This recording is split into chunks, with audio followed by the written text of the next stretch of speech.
Good afternoon or good evening, depending on where you might be. My name is Kevin Michael Grace, and this is the KMG show. Let's start today with Claudia Conway, superstar. Claudia Conway is the 15-year-old daughter of Kellyanne Conway, until recently a spokesperson for Donald Trump, and George Conway, a, how would you say, estranged Republican political operative who is involved with the Lincoln Project and is one of the most outspoken Trump haters in America. So Kellyanne Conway, like many young American women, is very active on social media, particularly on a TikTok. And she has let the whole world know that Trump is a very bad person, in her opinion, and that she is very unhappy with her mother having worked for Trump. And she has taken to recording her mother without her knowledge and then putting this up on the net. So let's see. Earlier today, Kellyanne Conway tweeted, "My daughter Claudia is beautiful and brilliant. She has access to top doctors and healthcare and lives comfortably. Like all of you, she speculates on social media. Yet she's 15. You are adults. We have COVID, but it's clear who's really sick." Yes, she's 15, was trending on Twitter earlier today. But it's not as if people decided to make an example of this unknown young woman. Instead, she put herself up front, big and large. Glenn Greenwald responded to Kellyanne Conway, "The vulture-like swarming around a 15-year-old girl to weaponize her against her family and various political adversaries shows how completely the Trump era has broken the brain and moral compass of a lot of his enemies. I don't think it's a temporary pathology." Let's see, what does RT have to say about this? Well, Trump and his doctors have said that his condition rapidly improved after he was admitted to the Walter Reed Medical Center on Friday. Claudia claimed in the TikTok comment section that he was doing badly and that doctors are doing what they can to stabilize him. Now, of course, Kellyanne Conway doesn't work for Donald Trump anymore. And if she has been talking in her household, in her daughter's presence, about what she knows or might think she knows about Trump's health condition, that would be very foolish. And here are some tweets from Claudia Conway. Oh, she tweeted, "Guys, laugh my ass off. He's not doing better. I literally had COVID now and I cannot breathe. Just saw your mom on the news without a mask on." She responded, "And you wonder why I have COVID." She tweeted, Claudia Conway did, "He is receiving the world's best health care now. Don't be afraid. He is such a joke. He is so ridiculous. Apparently he is doing badly, LOL, and they're doing what they can to stabilize him." Yeah, she sounds like a charming young woman, I must say. And so let's roll out the Schadenfreude. From Chip Franklin, who knew Claudia Conway, Kellyanne Conway's daughter, would become a more reliable source for the president's health than the White House press secretary. Amy Siskind tweeted, "Why is it the only person with insider knowledge being forthright and honest about Trump's health is Claudia Conway?" Zach Bornstein, he is an Emmy-losing writer, director, comedian, one of these very, very, very so funny comedians. And what did he have to say? "We're going to find out he's dead," from Claudia Conway, aren't we? Kellyanne Conway revealed on Friday that, like Trump, she had tested positive for the novel coronavirus. And on Sunday, Claudia announced that she herself had contracted it. As the daughter of a staunch Trump ally and the anti-Trump Lincoln Project co-founder George Conway, Claudia has been seen as a politics-adjacent figure for months. She first went viral in June with posts in support of the Black Lives Matter movement and critical of the Trump administration. In August, her posts were in the spotlight again after she said her mother's job, quote, ruined her life, unquote. Shortly thereafter, both of her parents announced they would take time off work, with Kellyanne Conway saying it was time for less drama, more mama. Oh, Kellyanne Conway's 15-year-old daughter embraced by resistance as outspoken leftists shows they're running out of ideas. And from a previous TikTok post, hi, so if you're leftist, ACAB, that's short for all cops are bastards, anti-Trump, BLM, etc., please interact with this because most of my comments are threats from angry Trump supporters. Claudia Conway looks a good decade older than 15. I do not foresee a very happy adolescence for this girl unless there is a pretty strict intervention. First off, social media was designed to make women crazy, or crazier, if you will. And secondly, mothers don't let their girls grow up to use social media. Watch Kellyanne Conway shout profanities at her daughter who blamed her for giving family COVID. This is from Alternet. Former White House counselor Kellyanne Conway this week was shown on video cursing out her 15-year-old daughter Claudia after she blamed the former Trump official for getting their family infected with COVID-19. In a video that Claudia Conway posted on her TikTok account, Kellyanne can be seen berating her daughter over her past TikTok videos, in which she denounced President Trump for being reckless about the disease. You've caused so much disruption, Conway tells her daughter. You've lied about your own effing mother about COVID. No, Mom, it's how I interpret it. Interpreted it? Conway asked before she then noticed that her daughter was filming her, at which point she grabbed the phone. In a tweet shortly after the video posted, Conway chided reporters on Twitter for covering her daughter's TikTok videos. Well, I think I know what Kellyanne Conway, I think she knows what news is. And this is very much news. So I was looking at some of Claudia's, before we get to that. So here's a video from Claudia Conway.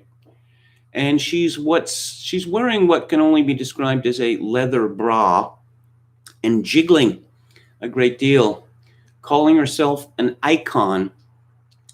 And what is the message here? White supremacy has no place in the White House, and she gives the two middle fingers while she is gurning and shaking her head. As I say, I don't think this is going to end well. She already looks as if she's been through the mill, and she's only 15 years old. Here's a concern trolling piece from Business Insider. Claudia Conway's popular, unfiltered TikTok account is a communications problem for the Trump administration. This is from Chris Stokel-Walker. The TikTok account of an American teen has cast an uncomfortable spotlight on the Trump administration and its handling of the coronavirus pandemic. Claudia Conway, the 15-year-old daughter of the former Trump advisor Kellyanne Conway, is an outspoken and often unfiltered critic of the president on TikTok. Unfiltered is a euphemism that means unhinged. She has garnered more than 1 million followers, many of whom see her post as a direct lens into the administration's workings. They also appear to enjoy the direct insight into Conway family drama, made more delicate by Claudia's discussion about her mental health. Well, this is yet another reason why Claudia Conway should not be allowed to have a TikTok account. Kellyanne was an advisor for Trump from 2017 to last month and still acts as an outrider for his administration on news channels. At one point, the teen claimed on TikTok that her mother had lied about a negative coronavirus test, something Kellyanne demanded she publicly correct. 3 videos and multiple live streams on the app, some of which were later made private, charted the family dispute. Videos of Claudia's frank discussions about her mental health were also made private. Kellyanne's demands to rebut claims on her daughter's TikTok account through the same medium shows the 15-year-old reach, said Penny C.S. Andrews, a doctoral researcher in information, media, and communication at the University of Sheffield. She's an important political figure in her own right and has a bigger and more relevant audience than most mainstream journalists and broadcasters. At a time when people are searching for truth beyond the White House spin, her voice from the inside would be important anyway. But she has also been consistent in her views, and her followers and viewers know she is not just being controversial to upset her parents. Maybe not just, but I think that has a lot to do about it. Over the weekend, the teen made a tongue-in-cheek reference to her insider status, writing in one video, "Me deleting all my problematic TikToks before I end up on Fox News again." Claudia has passed comment on Trump's health as he's treated for COVID-19, describing his stance on wearing masks as an example of an, quote, "idiot fucking president piece of shit," unquote. In another video, she said her followers should vote him out. Well, I don't think the 15-year-old followers are going to do that because they can't vote. But she lambasted Trump's inability to condemn white supremacy in the first presidential debate. Well, another lie from the media. What was it that Peter Mannion said on the thick of it when he was forced to go to some school to talk about some stupid government app initiative? I call App Britain. He says, "Why am I talking to students? They're stupid, volatile, and they don't have the vote." This is from The Federalist, Evita Duffy. Neil Brennan, the Netflix comic and co-creator of Comedy Central's hit series Chappelle's Show, wrote in a gross tweet Tuesday that Claudia Conway should make an OnlyFans for White House intel. OnlyFans is a content subscription service for pornography. Brennan also made headlines this year for defending a comedian, Chris D'Elia, who is accused of sexual harassment, grooming, and solicitation of nude photos by multiple underage girls. Brennan's tweet is on par with the media's egregious exploitation of Claudia Conway, the 15-year-old daughter of former White House senior counselor Kellyanne Conway and Lincoln Project co-founder George Conway. Well, I have to say I'm of two minds about that, because I wouldn't say anything about Kellyanne Conway, about Claudia Conway, if she just shut up. If she wasn't attempting to destroy the Trump administration from social media. And Kellyanne Conway has put herself in a terrible situation by getting into a slap fight, a public slap fight, with a 15-year-old girl. Despite her valuable service to Trump in years past, I think it's time that the president cut ties with her completely. So let's hear about some more thirsty women. I didn't get around to this last week, but it's apposite today. It's from Breitbart, Catherine Rodriguez. Pennsylvania lawmakers pose topless to warn voters against submitting naked ballots. Several Pennsylvania lawmakers posed topless to warn voters against submitting naked mail-in ballots without the secrecy envelope. Bethany Hallam, who is one of the topless women. Desperate times call for desperate measures. So your favorite elected officials got naked so that you remember to make sure that your mail-in ballot is not submitted without its secrecy envelope. And there's a picture of her and two other women.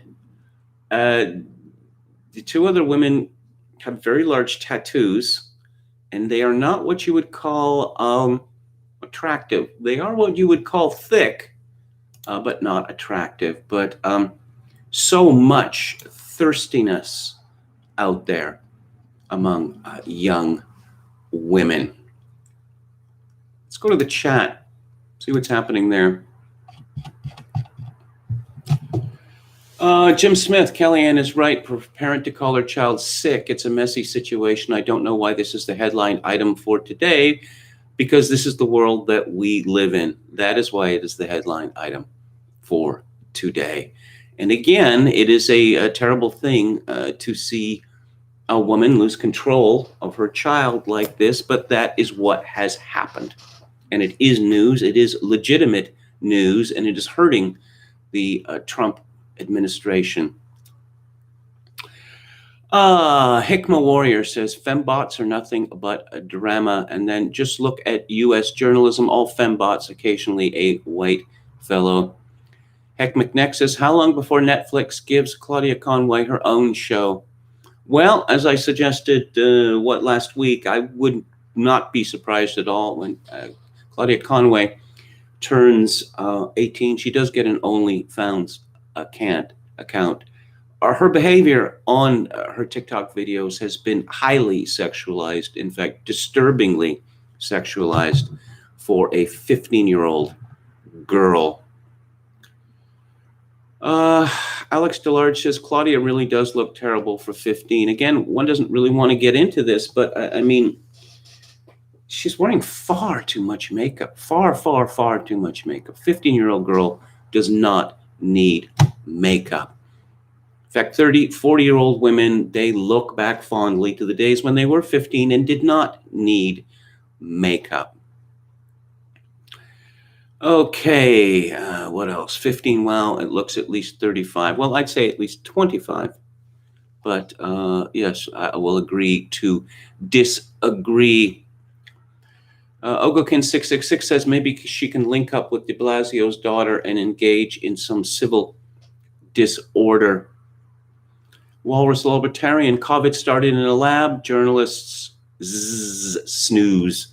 15-year-old tweets about Trump, journalists, I want a team on this. Lock her up in the attic, says Hikma Warrior. Alex DeLarge, she needs to be married off. I don't know that there are any states in the United States where this is possible. It used to be the case. Jerry Lee Lewis married his 12-year-old cousin. Okay. No, again, these people need to step out of the limelight. Alex DeLarge says Claudia is the reason Islam might be necessary. Yes, one constantly hears comments of that type.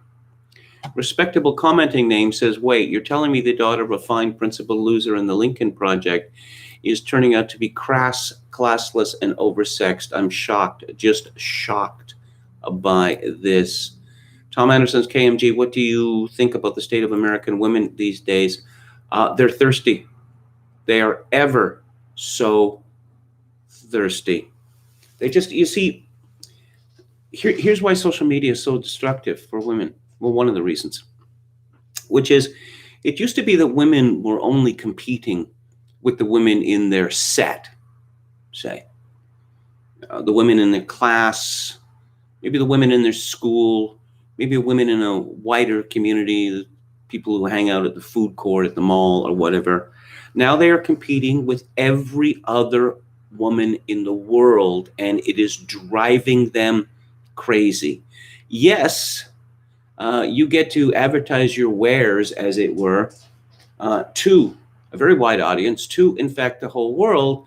But of course, you're going to get pushback on this, and women have a great deal of difficulty understanding this. That if you put up a picture of yourself or a video of yourself in which you talk about how hot you are or whatever, you're going to have people saying, I don't know, you're not so hot, or maybe they'll say meaner things than that. But Twitter is an open platform. So is TikTok, for that matter. Okay, so let's talk about Trump derangement syndrome, because you thought it couldn't get any worse, right? You thought it couldn't get any worse. Let's look at the Drudge Report, which has gone hysterical, as William Briggs said the other day. Let's look at some of the headlines here. Time running out for sick Trump White House. Cleaning staff and hazmat suits sanitize West Wing. For Secret Service, a new question: who will protect them from president?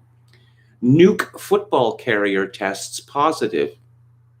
Top Pentagon officials quarantining. Chair of Republican group that held maskless event dies of virus. President crashes markets with tweet. Won't negotiate on more bailout until after election. Cases keep rising in Capitol. What happens if nominee dies shortly before or after election? It's complicated.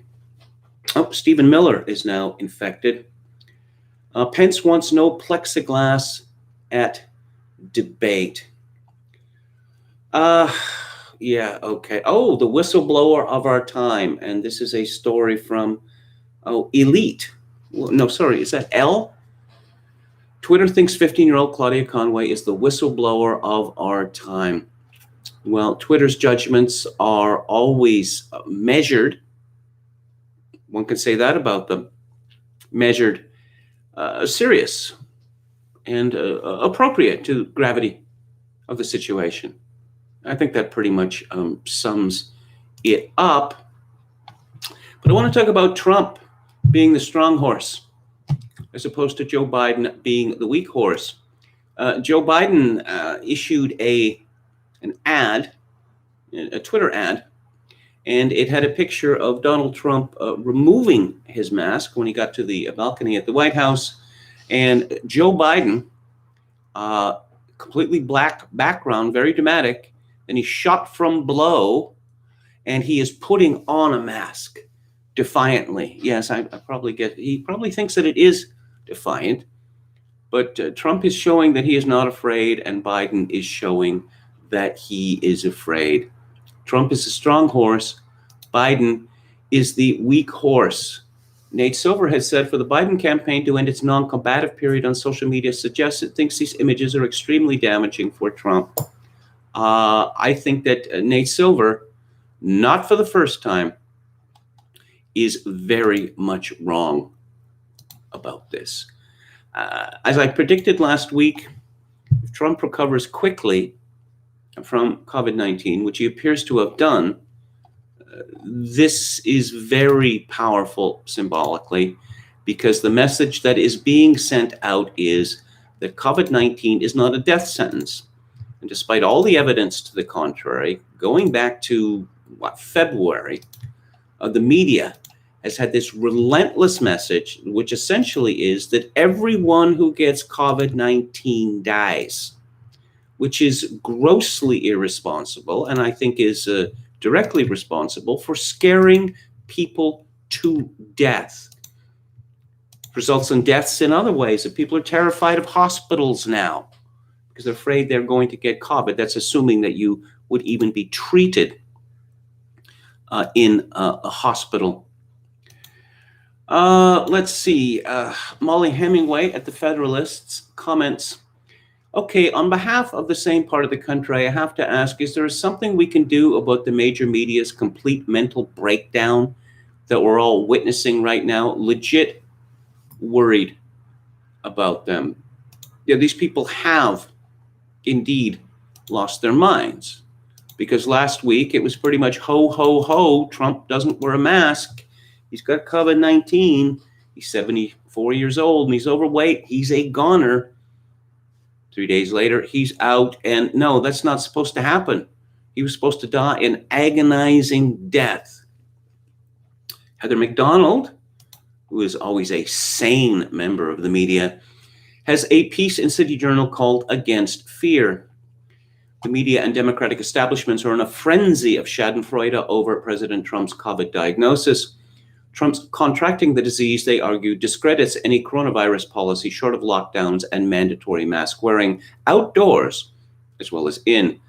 Trump is now exhibit number one for the failure of his leadership on coronavirus, Democratic pollster Jeff Guerin told the New York Times. By contrast, former Vice President Joe Biden's basement bunker response has been vindicated, such commentators allege. Biden drove home his status as the country's premier symbol of safetyism on Friday by giving a masked and muffled speech in the vast outdoors of Grand Rapids. No one was within yards of him. Biden could not possibly have become infected or infected anyone else, since transmission in well-ventilated in well-ventilated outdoor spaces is virtually non-existent. Yet such displays of coronavirus virtue signaling will now multiply exponentially, especially from masked television reporters speaking en plein air to a camera yards away. New York Times columnist Frank Bruni claims that Trump's infection proves that the company has been lax in its coronavirus response. It is time, at long last, to learn to be smarter, to be safer, to be more responsible to others as well as to ourselves. We cannot erase the mistakes made in America's response to the coronavirus, but we can vow not to continue making them. Be safer, Heather McDonald asks. The United States has wiped out decades of hard-won prosperity by following the spirit-crushing injunction to stay safe. The lockdowns have destroyed the dreams of thousands of entrepreneurs and have put millions out of work, leaving cities like New York moribund ghost towns. The school closures are consigning millions of children worldwide to stunted lives due to delayed, if not now permanently deferred, acquisition of reading, writing, and socialization skills. Children are being inculcated into a culture of fear. But in Frank Bruni's world, Americans have been indifferent to risk and have insisted on plunging ahead with their ordinary lives in the face of it. Trump's illness points out another moral, Bruni writes, also obvious but apparently necessary to articulate. There is real risk in being cavalier. The president is now the embodiment of that. The argument that Trump's infection demonstrates anything about a proper coronavirus strategy entails a logical fallacy, however. It is neither a vindication nor a refutation of either man's policy choices that Trump has gotten the coronavirus and Biden so far has not. Though Trump has not been entirely consistent in his position on lockdowns and social distancing, he has emphasized the need to reopen the economy and get people working again. Biden, on the other hand, has never stopped arguing that getting the virus under control through moratoria on ordinary human activity is the precondition to reopening the economy, even as he blames Trump for the unemployment caused by lockdowns. The fate of these two individuals tells us nothing about the overall wisdom of their respective positions, which must be evaluated in terms of larger populations and trade-offs. Making policy based on Trump's recent infection would, ironically, replicate his own oft-decried narcissism. And if Trump's infection is determinative, why shouldn't the death of someone who failed to get treatment for late-stage cancer during the medical shutdowns be determinative as well? The validity of any given policy choice that affects thousands must be judged based on averages, not individual cases. We set highway spending limits to maximize convenience at what we consider an acceptable risk to human life.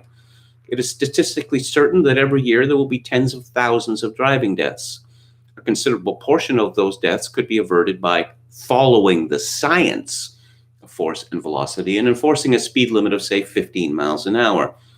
But we tolerate motor vehicle deaths because we value driving 75 miles an hour on the highway and up to 55 miles an hour in cities more than we do saving those thousands of lives. When those deaths come, nearly 100 a day in 2019, we do not cancel the policy. Nor would it be logical to cancel a liberal highway speed because a legislator who voted for it died in a car accident. We could reduce coronavirus transmission to zero by locking everyone in a separate cell until a vaccine was developed. There are some public health experts who from the start appeared ready to implement such radical social distancing. The extent to which we veer from that maximal coronavirus protection policy depends on how we value its costs and the competing goods. Foregone life-saving medical care and deaths of despair from unemployment and social isolation on the one hand, and the ability to support one's family through work and to build prosperity through entrepreneurship on the other. The advocates of maximal lockdowns have rarely conceded such trade-offs, but they are ever present. It is not even clear that a more work-friendly policy would lead to more deaths. While the profile of the typical coronavirus decedent has been known for months, median age 80, suffering from comorbidities that likely would have killed the person anyway, the exact path of transmission remains mysterious. There is no correlation globally between degree of lockdowns and coronavirus death rates. Countries such as Britain that have imposed strict lockdowns have massively higher death rates than many countries such as Japan that mandated no lockdowns. Deaths and hospitalizations are going down in localities that were more commerce-friendly. There is still no uncontrovertible evidence on mask wearing. Thousands upon thousands of people who have assiduously worn masks have gotten the virus. Thousands upon thousands who have not worn masks have not gotten it. Countries with extensive mask wearing show no better results than several where people breathe free outdoors. What we do know is that transmission occurs overwhelmingly in poorly ventilated indoor spaces between individuals who have been in close contact for a considerable period of time, 15 minutes in the CDC's contact tracing guidelines. The viral load in circulating outdoor air is too low to pose a risk to people passing one another in ordinary street interactions. The long-known facts about the distribution of mortality risk from the coronavirus, relatively high at the upper age and illness range, negligible in the young, have made no difference to the tyranny of fear. On average, the coronavirus is, according to new World Health Organization data, not more deadly than the flu, yet the conflation of cases with deaths is now absolute. When California State University Long Beach, a campus of 37,000 students, shuts down because 5 students tested positive for the virus, we're in the realm of hysteria. When the New York Times portrays a 101-year-old military veteran as a coronavirus fatality, as opposed to someone who died of old age, when the Milwaukee coroner does the same for the death of an 89-year-old man with dementia, hypertensive and arteriosclerotic cardiovascular disease, and chronic renal failure, you know that the media and public health establishments are looking for any excuse to inflate their death numbers. Lockdown proponents are hoping that Trump will follow the course of British Prime Minister Boris Johnson, who reversed his position on keeping the economy open after his own hospitalization for coronavirus. Trump should not forswear such a self-involved about-face. Either a policy is valid or it is not. Its impact on any given policymaker should not determine that judgment, even if the human mind works from personal experience outwhere. Instead, Trump should tell the American public something that it has needed to hear from a political leader for months. We must go on with our lives. There will be more coronavirus cases. There will be, tragically, more deaths. But we cannot shut down our human interactions in order to prevent one kind of death. We have never done so before, and the consequences of having done so this year will cripple human life for generations to come if we do not overcome fear now. As usual, as I say, very sensible from Heather McDonald. Oh, the Washington Post, very, very, very, very upset at Trump getting healthy. And there's a piece here from, what is this woman's name? I'll get to it in a minute. But apparently Trump is the beneficiary of privilege. Yeah, who would have guessed, huh? President of the United States? No, Trump did not pile drive the virus into submission with his superior strength. To everyone grieving a COVID-19 loss, to anyone who clung to an iPad to watch an intubated father or grandfather struggling for a final breath, ending a good life as bravely as one can in the face of such loneliness and pain, to every person who loved one of the more than 200,000 Americans who have died so far in 7 months of pandemic, I hope you took some comfort in President Trump's Monday message to his citizens in conjunction with his own diagnosis, which was essentially avoiding the virus is for suckers. You see, apparently COVID-19 is the only serious illness. People are dying of cancer. They are dying of heart disease and strokes. They are dying of diabetes. But those deaths don't count. Coronavirus started in January. We are now in the 10th month of the year, and the death count, inflated as it probably is 200,000, just over 210,000. Every year in the United States, between 2.8 and 3 million people die. And I'm reminded of Peter Simple, the British satirist's joke about the Church of Jesus Christ, the non-smoker, certain radical adherents of which believe that those who have never smoked will never die. You're getting a similar thing with COVID-19 hysteria, that if you don't get COVID, you will live forever. Don't be afraid of COVID. Don't let it dominate your life, wrote the man who had been airlifted to a hospital to receive experimental drugs from the country's best doctors at taxpayer expense. What's your point, lady? We have developed under the Trump administration some really great drugs and knowledge. I feel better than I did 20 years ago. The reaction from some public servants in the Republican Party fixated predictably on the president's transcendent strength and power. And that infuriates you, doesn't it? President Trump won't have to recover from COVID. COVID will have to recover from President Trump, said Matt Gaetz, within a tweet equivalent of a Chuck Norris gif. COVID stood no chance against Donald Trump, tweeted Senator Kelly Loeffler. She accompanied the message with a WrestleMania gif in which Trump attacks a man whose head has been replaced by a cartoon coronavirus.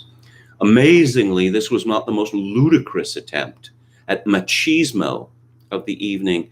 That honor went to the White House videographer who heralded Trump's return to the residence with 30 slickly produced seconds that appeared to be pierced together from Michael Bay's cutting room floor. As the president disembarked Marine One, the accompanying music, Shazam tells us, was an instrumental version of a song found on an album called Epic Male Songs. Yeah. It's wonderful news that the president is feeling good and confident in his own recovery, but it's preposterous, cruel, in fact, to imply personal fortitude has any bearing whatsoever on whether a person survives this disease. Aren't these the same people who speak routinely, reflexively, of anyone with cancer, battling cancer? It's pretty much universal. People don't have cancer anymore. They don't suffer cancer anymore. They are battling cancer. So apparently we do believe that personal fortitude has some bearing on whether a person survives a disease. Normally, I hate the phrase toxic masculinity. I don't believe you, lady. It's nonspecific, needlessly triggering, and laden with so much baggage, it repels nuance, shutting down conversations before they could even begin. Wait for it. But there is no better phrase for this behavior in which a bull-headed sense of bravado becomes toxic in the dictionary sense, i.e. capable of causing death or serious debilitation. Of this, Trump is merely a symptom of a larger disease. Consider the tweets from Loeffler and Gaetz. Where's the public service in that message? Nothing can stop him from working for the American people, Ivanka Trump wrote as she posted a photo of her father with a stack of papers in what appeared to be a Walter Reed Hospital conference room. Relentless. I could think of a few things that could have stopped him. Yes, and I bet you fantasize about this. A more severe case of COVID-19 for one, and again, we don't know how severe the president's illness is. Lack of access to medical care for another. Remdesivir, even with insurance, costs between $2,000 to $3,000 per treatment cycle. A less exalted position could have stopped him, as could a lower salary, a non-famous name, and wait for it, a different gender or skin color. There's absolutely no evidence that women suffer more from COVID-19 than men do. In fact, the evidence points in the other direction. Any number of factors that impact the kind of care a sick person gets in America, none of which have to do with strength, grit, or toughness. Again, I'm going to mention cancer in this regard. And apparently, it's kind of a shocking suggestion that rich people are going to do better in terms of fighting off serious illness than poor people, whereas everyone knows that. She is being willfully obtuse or just lying to us. Actually, there's no other way to put it. Monica Hess, or Hessa, that is this author's name. Deeply entrenched privilege creates its own noxious delusion, namely sincere belief that you have avoided life's maladies because you deserve to, because you are somehow immune to the capricious and callous confluences of circumstance that caused. Hey, let's look at this alliteration here. Capricious, callous, confluences, circumstance, caused. That's impressive. 5 hard C's that have caused all those horrible deaths in the lonely hospital rooms because you are stronger, tougher, or generally better. What you usually are is just lucky. Yes, perhaps, but you see this as an example of how our society now extols personal weakness, because it does. There's no other way to regard this. Bret Stephens, who is an allegedly a conservative, has a bitchy, there's no other way to put it, column in the New York Times, Wish a president well who doesn't wish you well. Oh, and let's bring out a big quote here at the beginning. Any man's death diminishes me, wrote John Donne, because I am involved in mankind. And for some reason, he has used spelling conventions of the 17th century. With that thought, I guess that makes it more authentic. Let us all wish Donald Trump a full and speedy recovery from his bout of COVID-19. We wish him well because even or especially in our hyper-political age, some things must be beyond politics. When everything is political, nothing is sacred, starting with human life. It's a point that totalitarian regimes of the 20th century understood well. Yes, we'll always talk about Mussolini. Trump equals Mussolini. And, oh, wait a minute. I thought Hitler was the go-to guy. But no, apparently Mussolini liked posturing on balconies, and there was Trump posturing on the balcony of the White House. If the term grassy knoll still means something in America, but it does, Brett, just imagine the reaction of the QAnon world if Trump's condition were to abruptly deteriorate after his stay at Walter Reed. We wish him well because of Mike Pence. Oh, wait, here comes Aristotle. Courage, says Aristotle, is the mean between rashness and cowardice. Trump may still be rash, but his followers don't need to be. We wish him well because doing otherwise would bring us down to his level.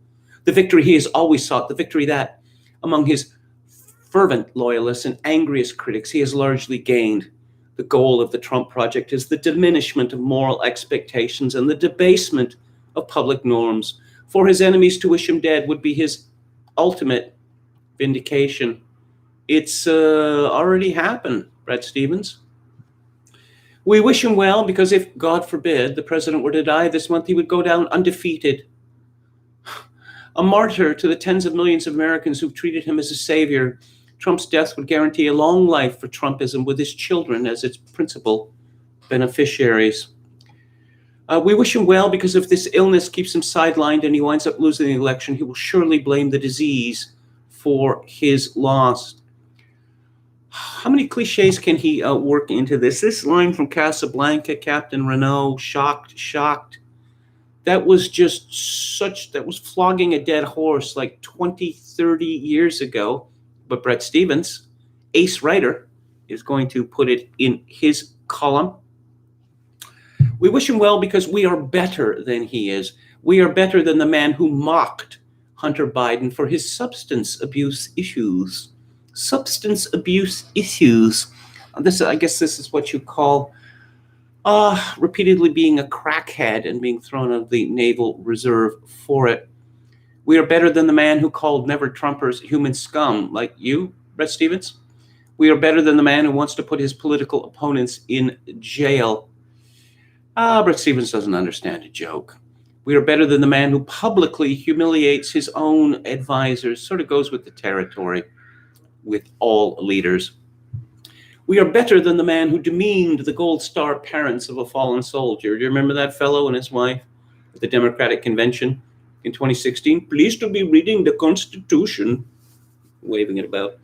We are better than the man who pantomimed the physical disabilities of a reporter. This is a story which was refuted years ago. We are better than the man who uses a celebrity to grope. Oh, you're going to bring that up when Joe Biden is running for president? We are better than the man who took a bone-spurred draft deferment. Joe Biden got his deferments as well. So we could live to denigrate the courage of prisoners of war. We are better than the man who race-baited and conspiracy theorized his way to political relevance. We wish him well because it's the right thing to do. It's more than reason enough. I know Brett Stevens kind of, he's the new George Will, isn't he? He certainly is pompous.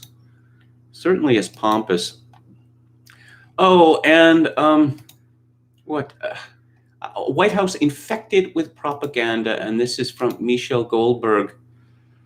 I don't know. I tend to ignore the New York Times, particularly its opinion pages, because I never hear anything that I haven't heard 100 or 1,000 times before. But speaking of quotations, yeah, let's bring out the big guns right from the start, Michelle Goldberg. There is a line from Hannah Arendt's book, 1951 book, The Origins of Totalitarianism, that I've thought about constantly during the last 4 years. Totalitarianism will not be satisfied to assert in the face of contrary facts that unemployment does not exist.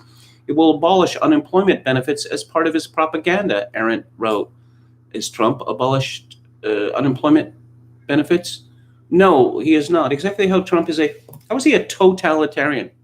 What has he done? You seem to still have your perch at the New York Times.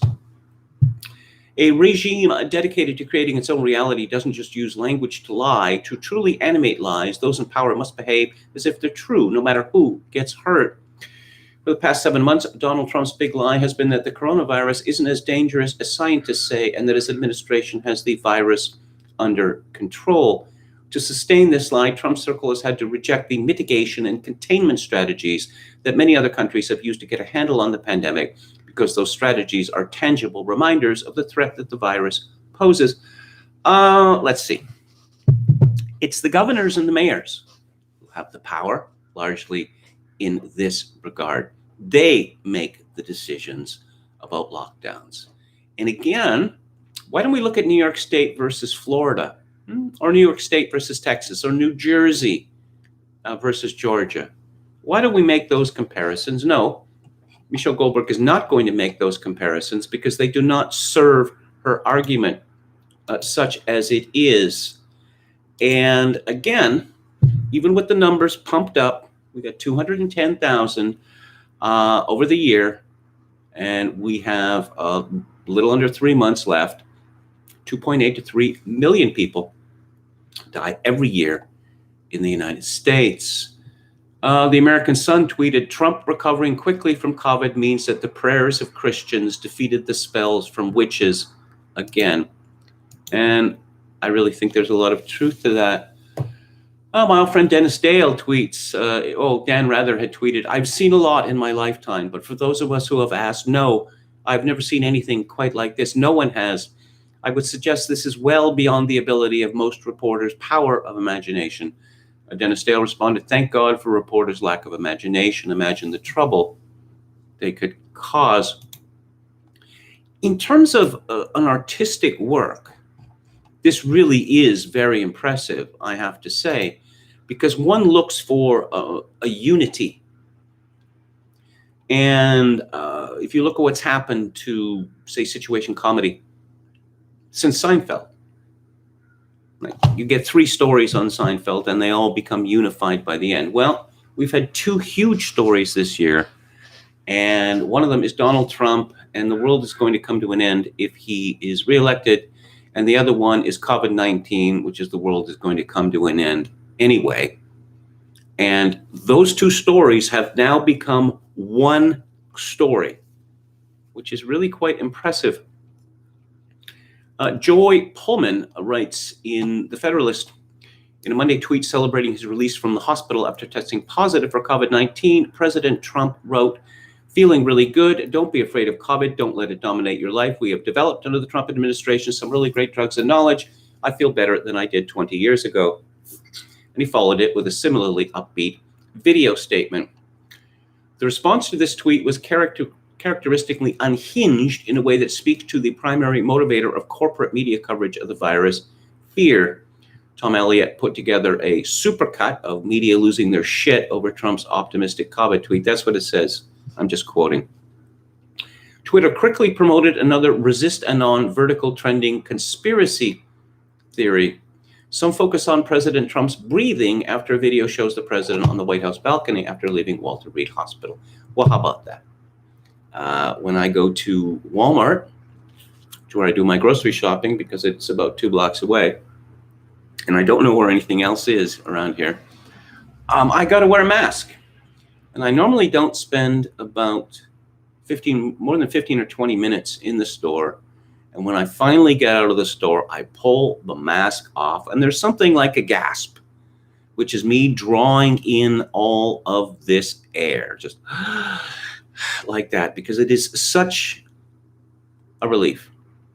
Now, it could be that I have just needlessly frightened myself with the prospect of, taking in extra, Carbon dioxide is supposed to be expelled, not supposed to be kept close. But that's what happens with a mask. Oh, Sally Cohn, who perhaps, I guess there's a debate about this, whose Twitter avatar is least closest to what they actually look like. Sally Cohn's definitely in the top 10. The author of You Can't Make This Up, The Opposite of Hate, wrote, "You mean don't be afraid of COVID if you have a team of private doctors, every drug trial at your disposal, and every other resource imaginable. Guessing the millions of Americans whose healthcare you're undermining should be afraid, and the 200,000 who've died." Yes, apparently this is Trump's fault. Now, when people say that, oh, Trump, he dropped the ball, fell asleep on the job, didn't pay it the attention that he should have, you notice that you never get the other part of that. What should he have done instead? You never hear that. One of the chief anti-Trump hysteria mongers in existence, and that's a competitive position, wrote, and this is Eugene Jew, certified idiot, "Don't be afraid of COVID. Not every American has access to the top therapeutics and doctors with the most advanced equipment available to the President of the United States. You feel better than you did 20 years ago? That's because you're a dexamethasone high that resembles mania." Again, physicians are told not to diagnose people that they have not examined. Bishop Talbot Swan, presumably a man of the cloth, tweeted, "Herman Cain would dance to that, but get it? He's dead." Just substitute any other malady that has killed many people and see if the responses make any rational or charitable sense. Trump, "Feeling really good. Don't be afraid of cancer. Don't let it dominate your life." Or "Feeling really good. Don't be afraid of AIDS. Don't let it dominate your life." Trump's statement is the stuff of inspirational books written by athletes or motivational speakers or celebrities who encountered a serious health concern. Only because he's Trump is he treated this way. You see that in this recent Fox retrospective of Democrats downplaying coronavirus early on. Their comments are not held against them now, but Trump's still are. We know why that is. Okay. Dr. Simone Gold tweets, "Out of 70,000 plus positive reported COVID-19 cases in American universities, and there's 46 of them, 3 hospitalizations, 0 deaths." As I pointed out yesterday, the odds for President Trump's recovery were a lot better than most people would guess, based on what they've told by the likes of The Atlantic, The New York Times, CNN, CBC, MSNBC, The Washington Post, and all the rest of the media deep state. Of those who contract COVID-19 in its age grouping, their 70s, the Centers for Disease Control estimates 94.6% will live through it. That is very good news. But we haven't been given good news in a very, very long time. Why might that be? The nation could clearly use it. The only answer is that irrational fear serves a useful political purpose. As I wrote on Twitter a few days ago, what this comes down to are people who are cheering for life versus people who are cheering, quite literally, for death. We should memorize the names of these people who, for half a year or more, have been cheering for death. These names will come in useful later. Oh, Elle magazine, which is now apparently a major political force in America, has put Kamala Harris on the cover because that would in no way be, considered an election ad or interfering with an election. And there's a picture of her. It's a black and white shot. Women in politics. Kamala Harris on the power of optimism. Wait, there's something not quite right about this. As November 3rd looms, vice presidential nominee Kamala Harris is urging Americans to feel hopeful. Quote, "Optimism is the fuel driving every fight I've been in," unquote. She tells I Smash Fizzle in Elle's November cover story. I Smash Fizzle. I Smash Fizzle, or Ashley C. Ford. Oh, look, her illustration on Twitter is Mount Rushmore replaced by the Golden Girls. I am not even going to guess whether this person identifies as a man or a woman. All I can say is, seems nuts. host of Now Chronicles and co-host of HBO's Lovecraft Country Radio, Time 100 Talks correspondent, forthcoming memoir, Somebody's Daughter. Again, that's not really definitive. Did she start out as somebody's daughter? I'm not going to speculate. Okay, so optimism. Haven't you and your ilk excoriated Donald Trump for the last month for the sin of not panicking America about COVID-19, for being optimistic? I guess Crystal. Well, Crystal is still around, and he has his little newsletter called The Bulwark, the weirdest 90 seconds in presidential history. Don't cry for Donnie, America. The truth is he never left you. I have no idea what that possibly might mean. Subhead, that is. Donald Trump's photo op on the Truman balcony following his return to the White House with COVID-19 is one of the most disturbing, absorbing foreign images I can recall. It does not appear to be of our time and place, and yet it is. With respect to the great painter George W. Bush's view of the Trump inauguration, I think this has to be the weirdest shit I've ever seen in my life. If you haven't seen it, just watch it now. Okay, takes his mask off, salutes a helicopter. The Bulwark, of course, they loved George W. Bush with a passion. If you want to talk about strange images, if you want to talk about authoritarian imagery, how about the President of the United States supposedly landing a jet fighter on a naval carrier with a huge sign that said mission accomplished? But I guess we've forgotten. About all of the excesses of the George W. Bush administration, when the president himself was talking like a demented communist from a Dostoevsky novel. What was it? Was it Fire in the Hearts of Men or some such thing? Nick Searcy, international film and television star, has a response to Bill Kristol. Bill Kristol said, American conservatism had a good run. The movement now, I fear, discredits all it touches. Yeah, I've been saying that for much longer than you, Bill. Those who cherish political liberty and American greatness, free minds and free markets, that's Reagan's slogan, will have to both create anew and repurpose what is old, a daunting but genuinely exciting task. You're not going to have any part in it, Bill. Nick Searcy comments, just go be the Democrat you've always been, Bill Kristol. We don't need any more advice from a loser like you. Anti-Gnostic says on Twitter, oh, yes, has effective coronavirus antibodies. Donald Trump, no mask. And Joe Biden, who's pretty much got his mask up to his eyebrows in this photo, has zero immunity to coronavirus. The Chad functioning presidential immune system versus the virgin paused candidate autoimmune system. This is from HJ Media. Jennifer Rubin of the Washington Post shakes off her conservative cred. What might that be? To freak out about COVID.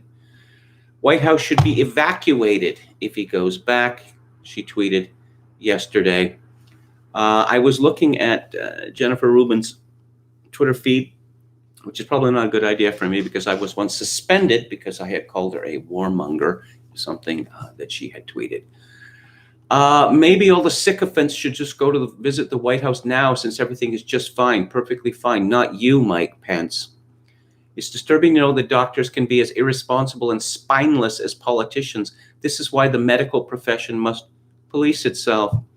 Well, Jennifer Rubin is a lawyer by occupation. Perhaps the legal profession must police itself. Oh, and call for the delay in the hearings into the new Supreme Court Justice Amy Coney Barrett, because haven't we been doing everything by Zoom for the last few months? Haven't they already had remote sessions in Congress? And Jennifer Rubin was calling for the, Congress might want to defund Walter Reed. It is a public health hazard. And she was calling for the Navy officers, the doctors there, to be fired. They can be fired from Walter Reed and assigned elsewhere. Enough, she says. She seems a rather imperious woman.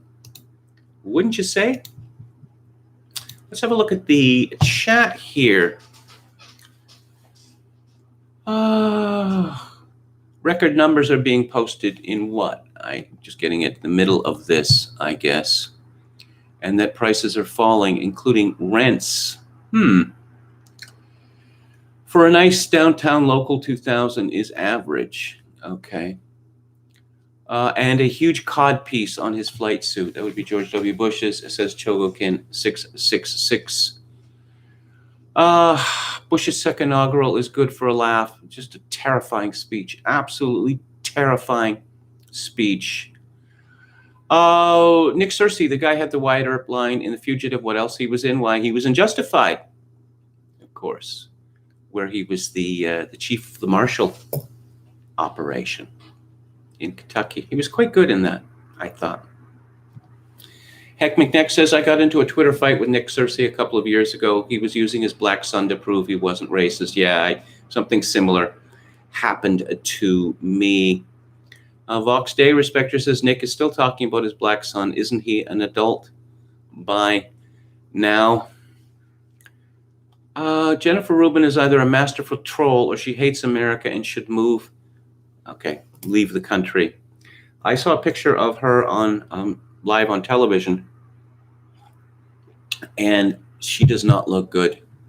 She just looks demented with anger. Absolutely demented. VDR, they're putting nudity in the new Lord of the Rings just in time for the apocalypse. The new Lord of the Rings? Why? It wasn't all that long ago. Of course, we have a new Batman movie, a new Spider-Man movie every year or two, right? Justified had the white supremacy plot in the first season. They did, but this was from Elmore Leonard's short story. And what I thought was the white supremacist, he was a phony. He just, he had the big swastika tattoo and all that, but he was in it for the crime, for the money, which I quite liked that. New Lord of the Rings is on Netflix, says VDR. Wonder how long Netflix is going to be around for. I mean that seriously, because it is one of the largest Ponzi schemes of recent times. I see that Eddie Van Halen died today. I thought someone might ask me about that in the chat. I liked a lot of what Van Halen did, but I never much fond of shredding. Really, it doesn't strike me as being all that musical. For Netflix to be guilty, and I guess we're talking about the Cuties film, the prosecutor would have to prove the film is devoid of artistic interest. I don't know about that.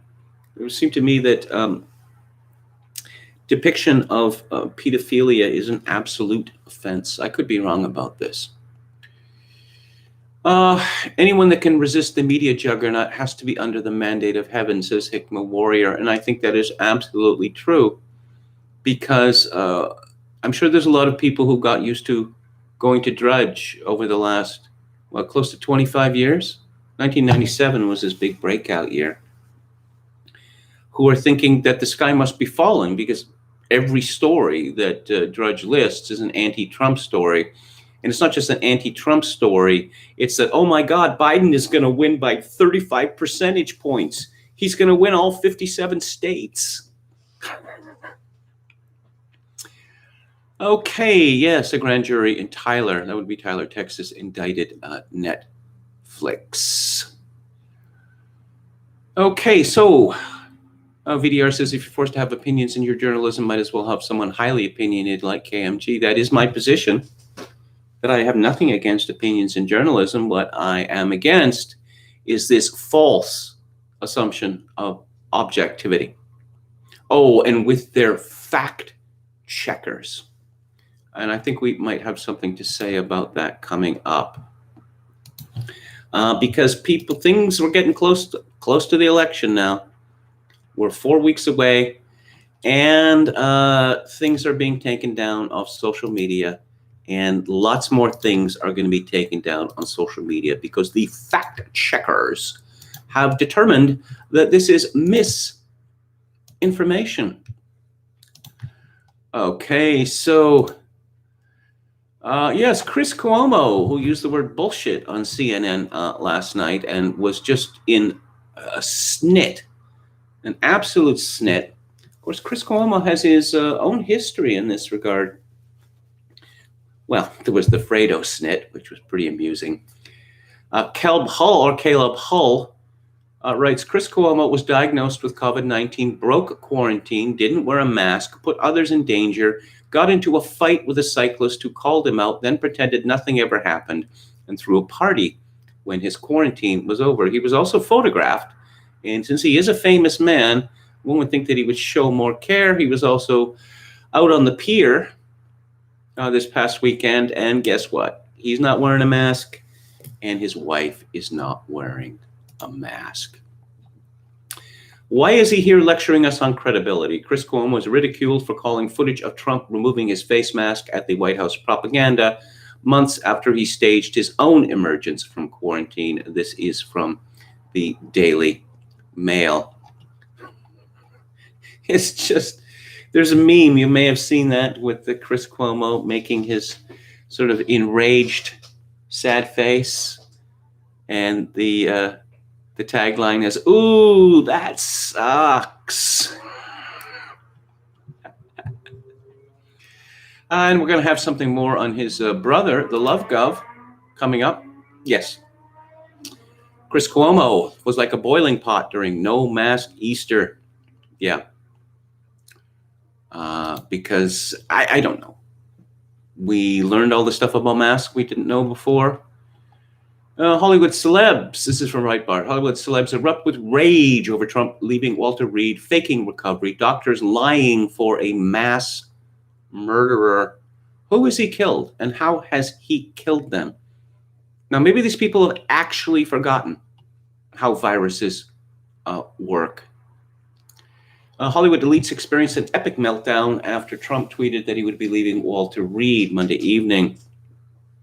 "You are faking your recovery," tweeted NBC's community actor Ken Jeong, who is also a medical doctor. I thought it was very funny on Community, but I learned a long time ago to just to learn to expect that actors and actresses I like are idiots. "The president's doctors are lying for a mass murderer," Animal Kingdom actress Ellen Barkin tweeted. "This is reckless to a shocking degree. Even for you," Captain America star Chris Evans tweeted. Yes, he dresses up in spandex, so he must know a lot of things. Chris Evans, don't be afraid of COVID. You've been under round-the-clock care by the best doctors using the best drugs. Do you really think everyone has access to that? Not everyone, but a great many people. Tens of thousands or hundreds of thousands of people in the United States have had similar access to that of Donald Trump. Sadly, I'm sure you're aware of that disparity. You just don't care. This is reckless to a shocking degree, even for you. These celebrities are sailing really, really close to the wind here, because, of course, they never stop to think for a second that whenever they come down with some medical condition, which may or not be real, because in many cases it's made up for sympathy, they expect the whole world to grovel about their superiority when they beat whatever it is that they have. Bette Midler exploded, calling the president the sick idiot in chief. She also claimed that the president must be pumped up from steroids and getting medications no one else in the world can get. Well, he is on steroids. We know that. Steroids are a common medical treatment. Of course, John Kennedy was so full of steroids that it actually changed the shape of his skull.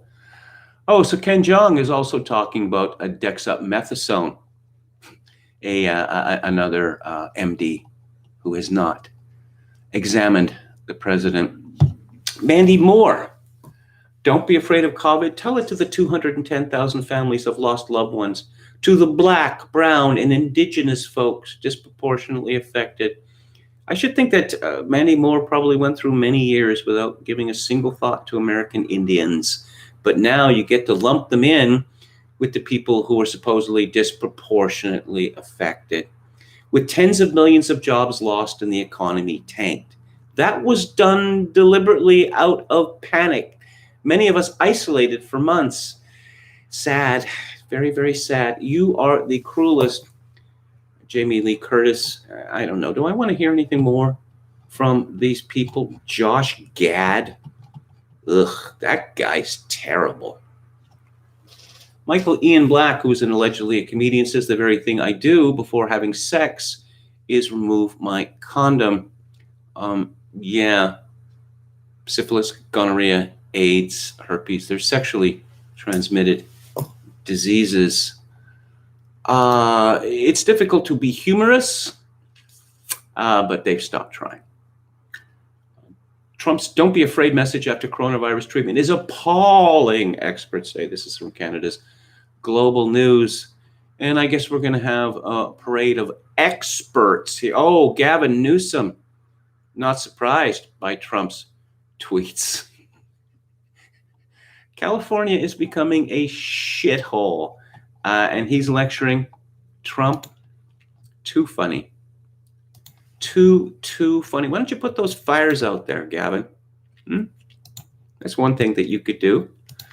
I suppose I'm often accused of indulging in schadenfreude, and I suppose that's a fair criticism.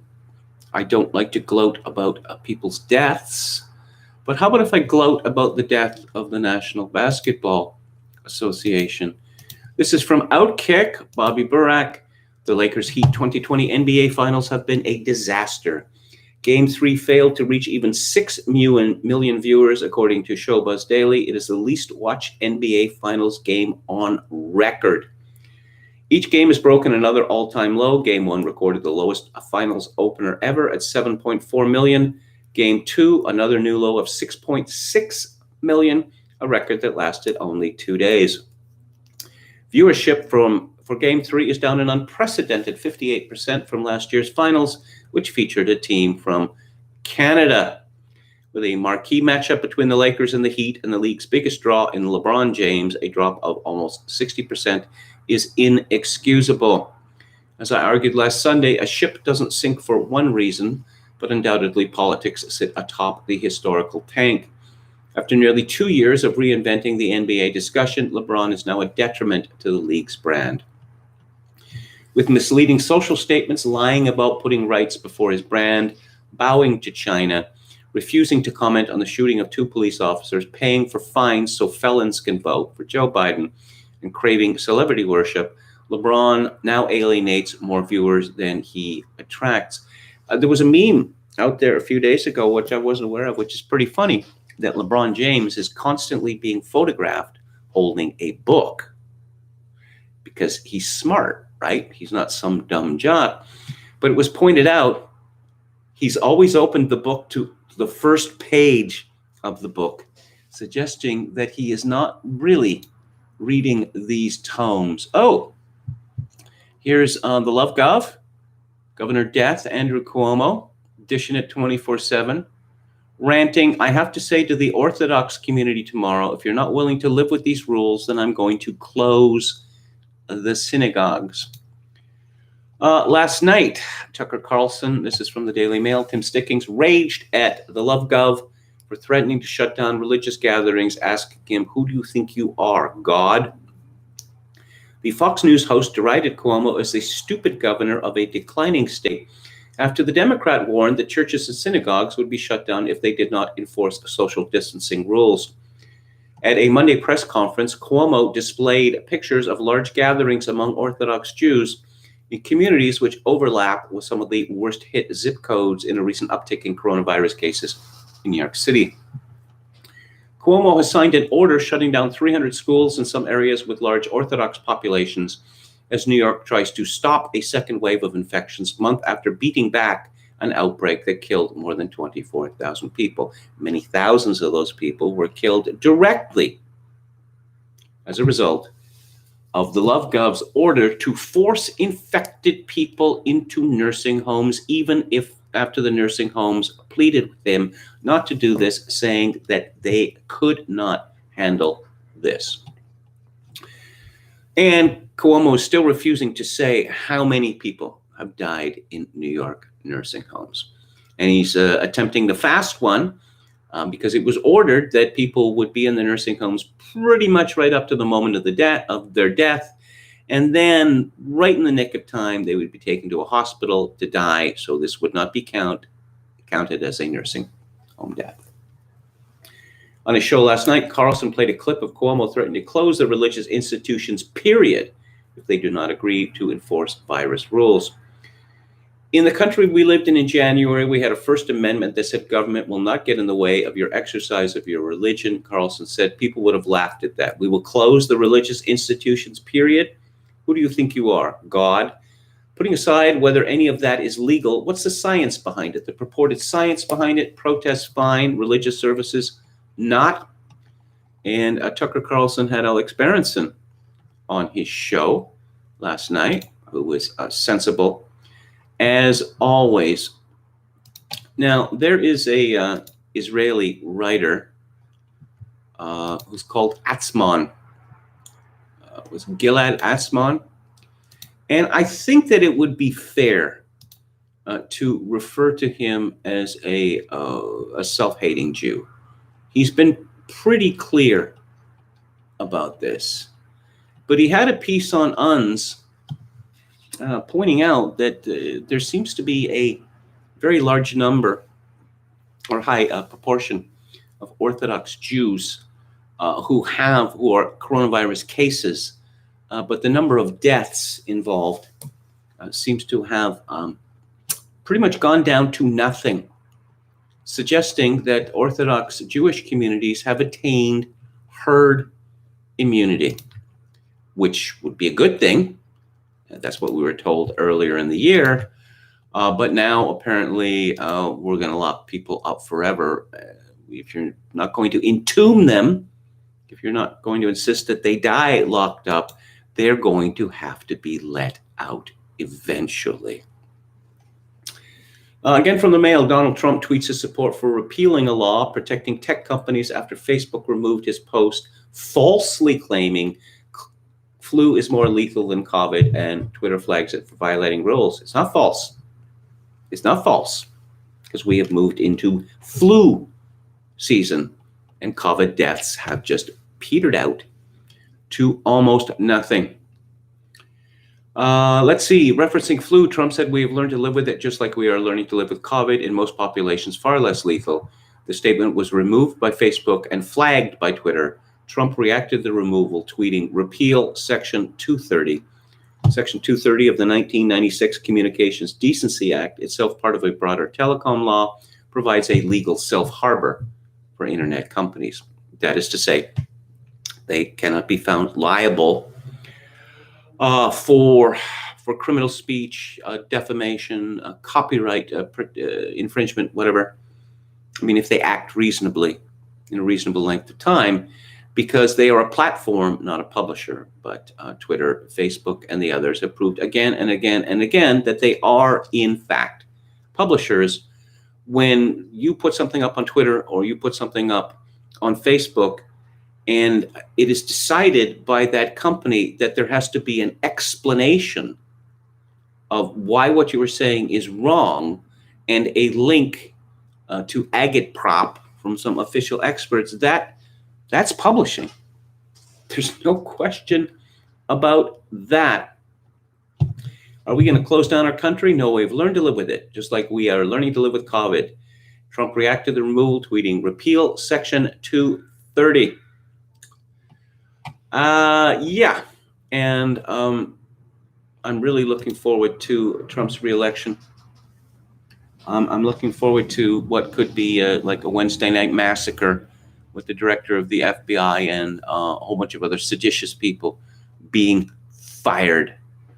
And I'm looking for legislation or executive decisions going after the social media juggernauts. Here's another one, again from Outkick.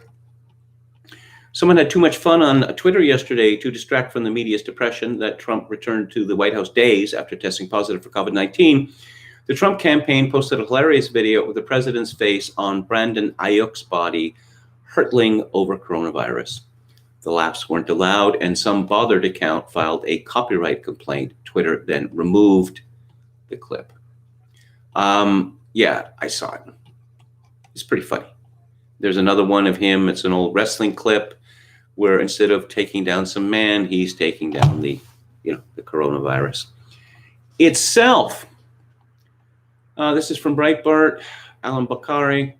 Facebook censors Mark Levin after third-party fact check. And I swear, Mark Zuckerberg gets more unearthly looking every single day. His skin seems to be on the verge of becoming translucent. Facebook has reportedly reduced the distribution of another major conservative figure's page. Today's victim, best-selling conservative author and radio host Mark Levin, host of Life, Liberty, and Levin on the Fox News channel. Facebook had just sent us this message, said Levin on Twitter, which displayed a message from Facebook informing him that posts from his page will now face reduced distribution on the platform after a third-party fact-checker alleged Levin's page was spreading false news. It's a clear effort at censorship, said Levin. Every link I post is from a legitimate source. Because so many people are seeing what I'm posting and we're within weeks of the election, it's clear that Facebook is trying to influence the election's outcome. It's also clear Facebook is pushing a left-wing agenda. I'll address this tonight on radio. Yes, and there is an example of this shown.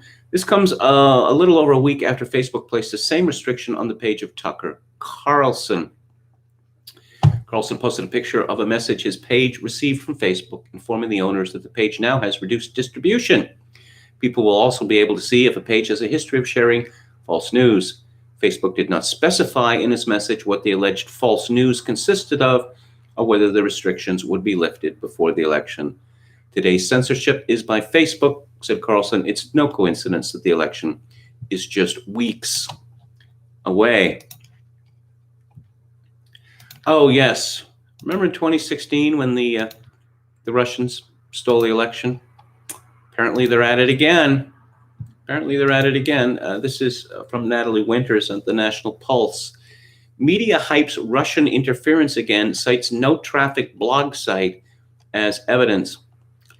The Russian election interference hoax has been revived by establishment media outlets such as Reuters, which claims a new site associated with the Russian content farm has been peddling disinformation and divisive content to influence the upcoming presidential election in favor of President Trump.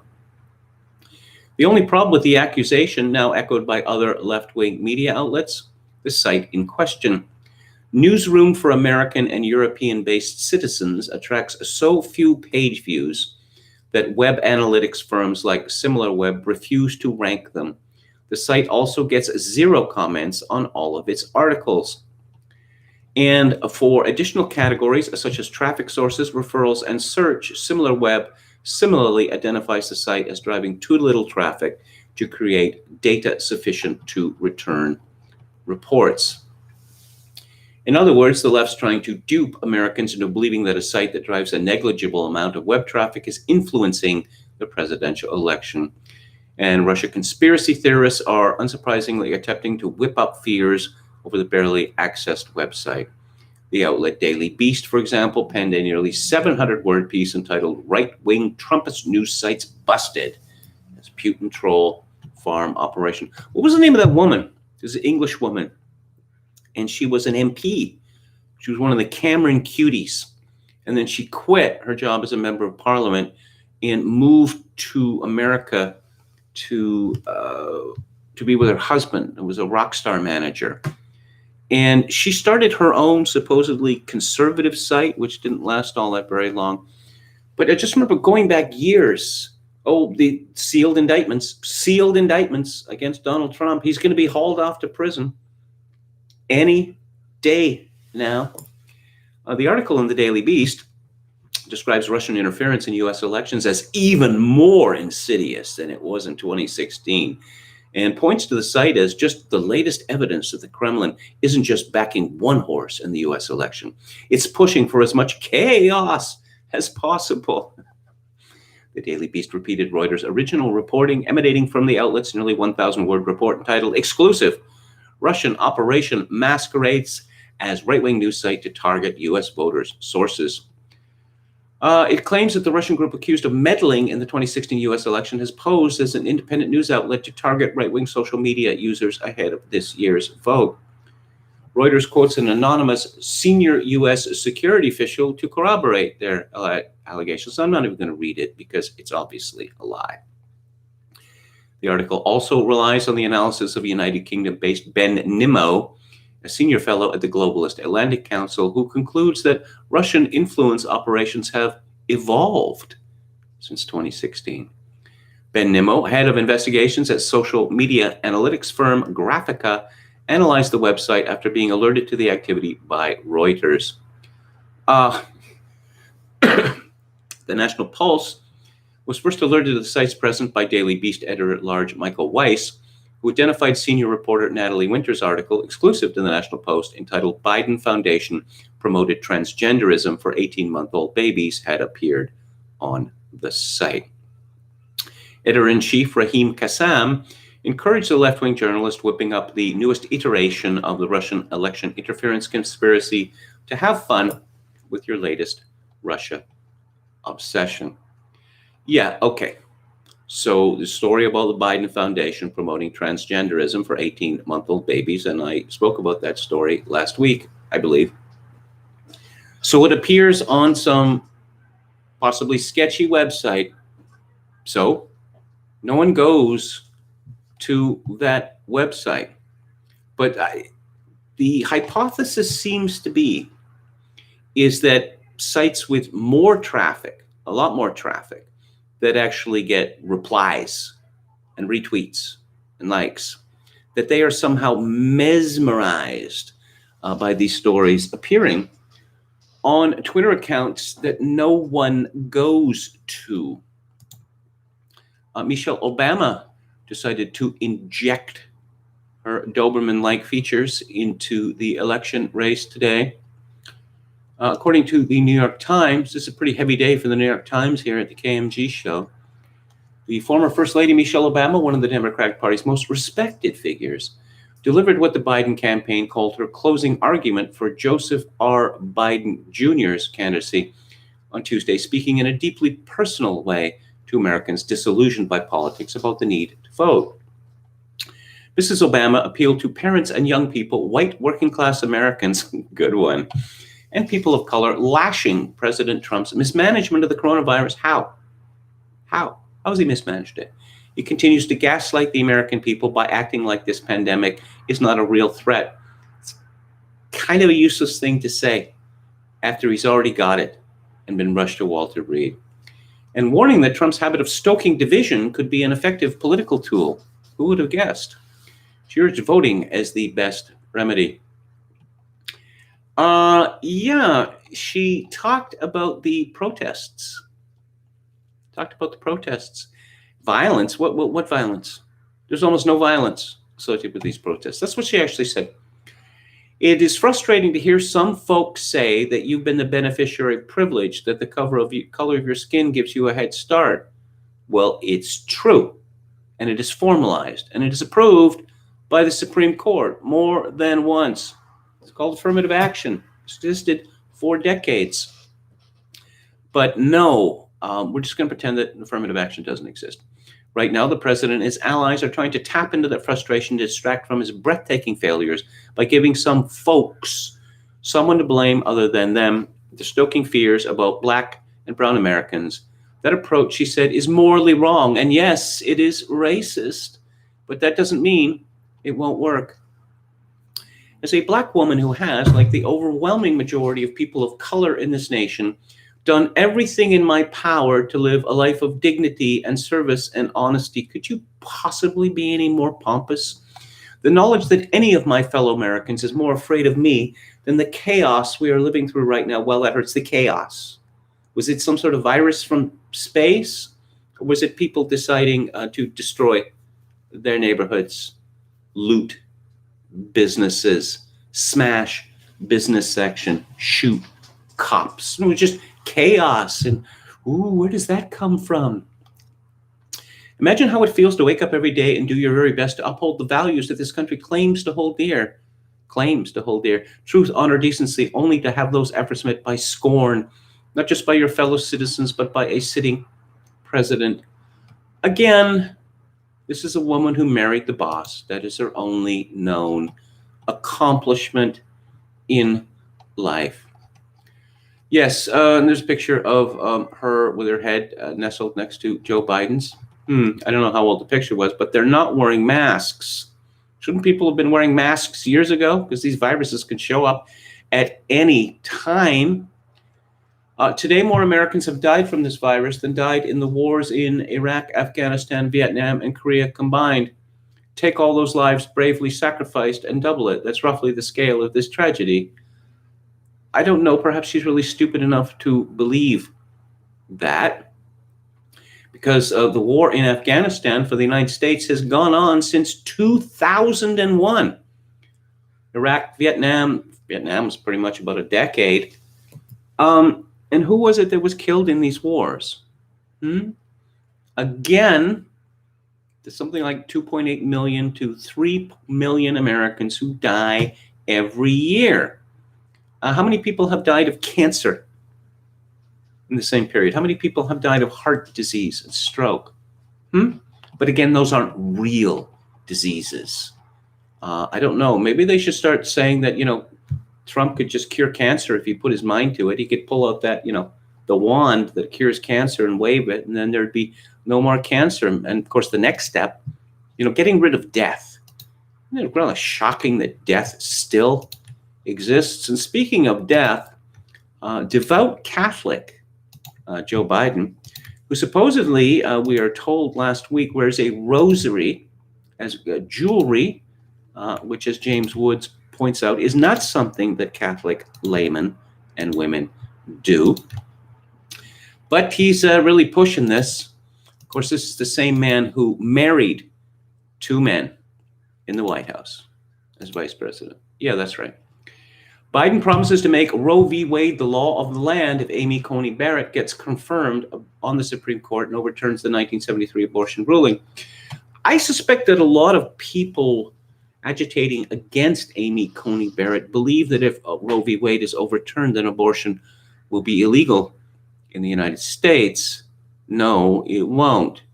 At the time of Roe v. Wade in 1973, abortion was already legal in California. That was Ronald Reagan who did that. And New York State, many, many other places. There will probably be 10 to 15 American states, if Roe v. Wade is overturned, that will impose significant restrictions on abortion or even a ban. Oh, he also doesn't understand macho mentality about masks. Macho. Yeah, okay, you don't want to go around covering your nose and mouth, which is how you breathe, and that makes you macho, apparently. I saw that Jennifer Rubin was talking about Biden's biblical approach, his idea of a covenant, with the highest sacrifice being abortion, because that's, you can't get much more Christian than that, I guess, right? Trump blasts Joe Biden following pledge to pass national abortion law. Wow, Joe Biden just took a more liberal position on Roe v. Wade than Elizabeth Warren at her highest, Trump said. He also wants to pack our great United States Supreme Court. This is what the Dems will do. Remember, as they try changing positions before elections end. Biden and Democrats just clarified the fact that they are fully in favor of very late-term abortion right up to the moment of birth and beyond, which would be execution. Trump said, going on to mention the former vice president's endorsement of Virginia Governor Ralph Northam, who came under fire for comments he made about abortions in the 3rd trimester early last year. Of course, the Democrats will say, oh, there aren't that many 3rd trimester abortions, and I suppose that there aren't compared to 1st and 2nd, particularly 1st. The point is that they're in favor of them. They're in favor of the baby actually being partially out of the womb before its skull is caved in. Yeah, these are the good people. These are the moral people. These are the people that are better than us. So what's Joe Biden going to do? A constitutional amendment? That's not going to work. That would never pass. They're going to get 3/4 of the states. But Bloomberg weighs in. David Yaffe Bellany, in 1982, a young lawyer at the U.S. Department of Justice, wrote a series of memos defending an unorthodox proposal to limit the power of the U.S. Supreme Court. It was 9 years after Roe v. Wade. And a Republican Congress had already introduced more than 20 bills seeking to divest the court of its authority over abortion and other contentious social issues such as desegregation and school prayer. Academics have a term for this kind of legislation: jurisdiction stripping. None of those bills passed, but the DOJ memos offered a sophisticated legal defense of jurisdiction stripping, arguing that clear and unequivocal language in Article 3 of the Constitution gives Congress the authority to shield certain laws from Supreme Court review. The framers were not inartful draftsmen. One of the memos said, "We are not considering a Constitution clause that is by its nature indeterminate." The author of the memos was John Roberts. 40 years later, Roberts is the Supreme Court's Chief Justice and leading defender of its institutional legitimacy, and the push for judicial reform has migrated from the right to the left, with an array of reform ideas under discussion, including jurisdiction stripping. Thomas Fleming, who used to be editor of Chronicle magazine, he talked about jurisdiction stripping quite a lot back in, the 1990s in that movie, arguing that the Republicans and their supposed pro-life stance was completely cynical and bogus because they had the tools. Congress had the tools to get rid of Roe v. Wade, but they didn't. They didn't. But the Democrats are making it clear that if they win this election, their worship of the Supreme Court and Supreme Court justices ends, because the Supreme Court will be a bad thing, and the Supreme Court, its power must be hedged in, which of course is a very good thing. But this article in Bloomberg goes on to suggest that they're going to pick and choose. They even, perhaps jurisdiction by jurisdiction. We like these federal judges or district court judges, but we don't like these other ones. According to CNN, 57% Biden, 41% Trump. Okay. All right. I don't believe it for a second. Let's have some funny Joe Biden stories now, because he is a rich seam in this regard. Jill Biden was taking, shouldn't that be Dr. Jill Biden? Are you making light, Daily Mail, of her doctor of education? Joe Biden was taking no chances with the coronavirus on Monday, steering her husband Joe away from reporters in Delaware when she felt he was not maintaining enough distance for safety. I've seen the video. It's pretty funny. "Get back," she says. Too funny. As he was speaking, Joe walked up behind him and grabbed his arms, pulling him away from the reporters. "I'm sorry," Joe said, as Jill repositioned him.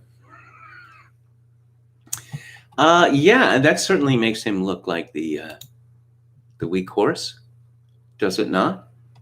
I think it does. Okay, so Joe, yesterday, he was at one of these ridiculous, it's like, baseball now? They've got all these fake people in the background, cutouts, it appears to be. Joe was walking around very slowly, speaking very hesitantly to, I don't know, these people are supporters or what? They're all standing in circles. And he said, I'm not making this up, he said, "I got good news for you. I'm here. And I got bad news for you. I'm coming back." Yeah, he said that.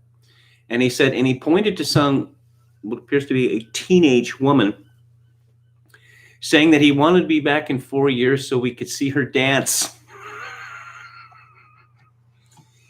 He can't stop being pervy. Now, there's a strong smell of DR3 about this next story, again from the Mail, but yeah, it's funny anyway.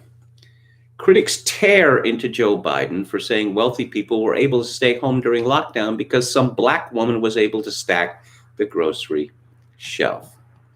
Apparently, this is not the first time he's made a similar comment. I mean, it doesn't really bother me very much, and I don't know how, people would honestly be all that bothered by it. Biden said he was optimistic despite the challenges facing the United States, but we've learned about with Donald Trump that it is wicked to be optimistic. You're supposed to be acting like your hair is on fire. And they say, why in the hell would you say that, Biden? You just talked about all these difficulties. Well, I'll tell you why. Because the American public, the blinders have been taken off. They're all of a sudden seeing a hell of a lot clearer. They're saying, geez, the reason I was able to stay sequestered in my home is because some black woman was able to stack the grocery shelf. Or a young Hispanic is out there. The dreamers are out there. 60,000 of them acting as first responders and nurses and docs, really, now. Or all of a sudden people are realizing, my Lord, these people have done so much, not just black, white, across the board, have done so much for me. We can do this. We can get things done. And I think they're ready. He's boasting about people being shut in their homes. He's really boasting about it. The remarks were seized upon as further evidence of Biden's tendency to make gaffes. Some said it showed racial prejudice. My God, said Rod Smith, a contributor to Turning Point USA, DR3 headquarters. Dave Rubin said, you ain't black if you ain't stocking a grocery shelf for Joe Biden. There's no shame in stacking grocery shelves to make a living. But we're also sensitive about this sort of thing now, all just too sensitive about it. I wonder if he'll apologize for this. Maybe he'll promise, free abortions to grocery stackers. There is a debate tomorrow, but it is it's a vice presidential debate. And I guess every 4 years there's an attempt to make this seem more important than it is. And Politico, Christopher Catalago, does not disappoint. Vice presidential debates didn't matter until the president contracted a deadly virus and might be too sick to attend the next two of his own. It doesn't look like that's going to happen. After last week's scream fest between Donald Trump and Joe Biden drowned out nearly all talk of policy, it's now on Vice President Mike Pence and Senator Kamala Harris to illustrate Wednesday night how the two tickets differ on substance. Pence has considerable ground to make up after Trump's widely panned bulldozer act last week. I guess that's why he went up in the approval rating, but never mind that. And Harris has the delicate task of taking on the president as he recovers from the coronavirus. She's not taking on the president. She's taking on Mike Pence. How much giggling? If you were to play the drinking game where you take a shot every time Kamala Harris giggles, you'd be dead within the first hour, I think. Harris's tone toward the laid-up president. Where has this woman been during the campaign? She's appeared on the cover of Elle magazine, but does she do campaign appearances? There don't seem to be very many. There don't seem to be very many at all. They're hiding her too. Perhaps the idea is, since they're hiding Joe Biden, they really have to hide Kamala Harris, because then it would look like she was overshadowing him. But that's the risk you run. It's I don't know. It's kind of shocking to me, more than a little shocking, that you have a candidate, Democratic Party candidate for the United States, who's essentially decided he's not going to campaign. And, well, the certain circumstances, really? You're going to stand 10 feet away from people? There's no one in the room except a bunch of reporters with laptops. You're 10 feet away from anyone else and you're still wearing a mask. Anyway, Stephen J. Stack, who is a latrine walla, he is the Kentucky Commissioner for Public Health, emergency physician, past president of the American Medical Association. He had a tweet storm 3 days ago about COVID-19. And He said, COVID-19 doesn't care what we believe. It relentlessly pursues human in which to multiply and preys without remorse on the vulnerable, disadvantaged, unlucky, and naive. When we ignore these realities, we add to our suffering while the virus laughs at our foolishness. I guess it's a pretty sinister laugh, sort of, a laugh like that. Or maybe the virus twirls its imaginary mustaches as it's snickering like Snidely J. Whiplash. So I responded to the good doctor with, you seem to have confused COVID-19 with a James Bond supervillain. Viruses are not sentient and they have no agency. A piece in Reason, a libertarian publication. The post-pandemic new normal looks awfully authoritarian. It's by J.D. Tusil, a writer whose works I am familiar with. We are told that life is never getting back to normal, so we need to suck it up and accept a world of mask-wearing, economic disruption, and social distancing. It's a denatured echo of the warnings we've heard before that government responses to COVID-19 are pushing the world toward authoritarianism, but dressed up as if that's a good thing. That's unfortunate, given that less intrusive responses to the pandemic are proving at least as effective as heavy-handed ones. And that's before we even discuss the inherent value of the freedom that looks destined to be pushed aside by public health concerns and by disingenuous government officials. As 2020 slides into and probably infects 2021, we have years infecting each other now.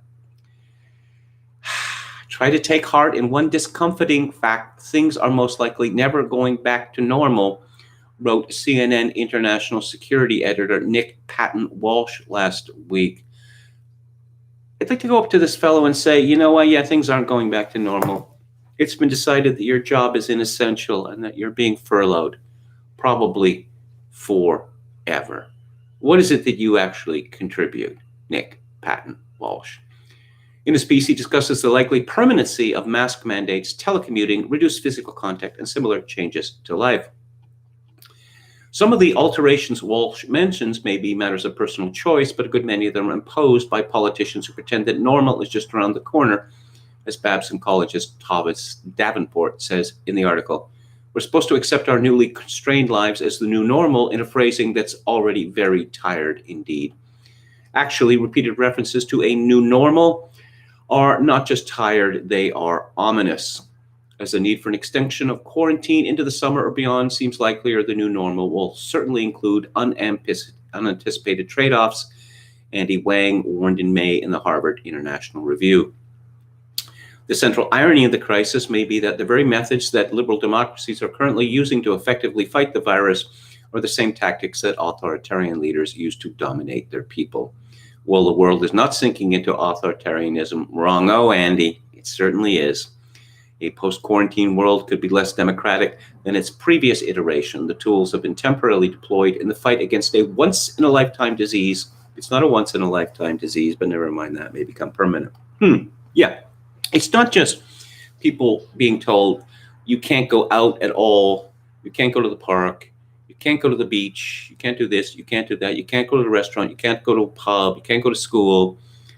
I see the authorities now have these plenary powers to pick and choose amongst scientists. That you have highly respected scientists saying A and highly respected scientists saying not A. And so the elite has decided, no, we're going with A. But isn't science supposed to be about skepticism? No, this is too important for skepticism.